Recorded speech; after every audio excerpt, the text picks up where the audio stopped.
What's up guys, my name is Faizan and in this video I'm going to show you how you can add this puzzle transition in CapCut PC. So first of all I'm going to drag my clip in timeline and I'm going to select the first frame of the video. So I'm going to select this one. Let's freeze the first frame of this video. Let's go to the next clip. Let's trim this video and let's freeze this frame of this video. Let's freeze this frame and let's go to this one and let's freeze this frame. Now guys, I'm going to select this one, click here and we have to export these frame. So I'm going to export these frame one by one.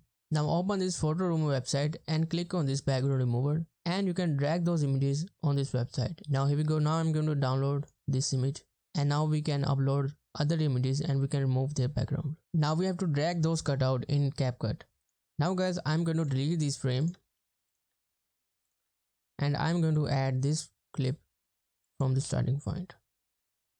Let's split this clip, delete this part. Let's zoom in the timeline and now I'm going to drag this freeze frame right here. And now I'm going to trim this. And now we have to do this exact same to the other clips.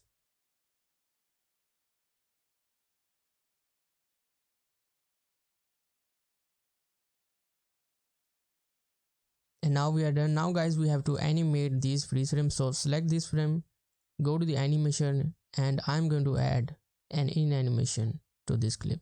So set the duration about 3 seconds and then trim this. Now I'm going to drag this frame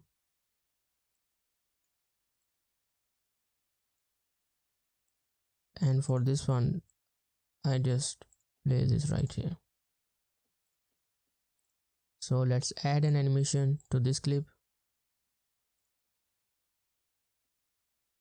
So we want this video to be quick, so that's why I'm splitting my clip and setting the duration shorter. So let's add this right here and now let's add in animation to this clip. So I think we have to add 4-second duration. So let's add an in animation to this one also and let's split this clip and add out animation. So you can also guys increase the duration to about 0.5 second. Now after some color correction and color grading, this is the final result. So I hope you like this video. Thank you so much guys for watching, and if you want to see more video like these then subscribe to the channel and I will see you guys in the next one.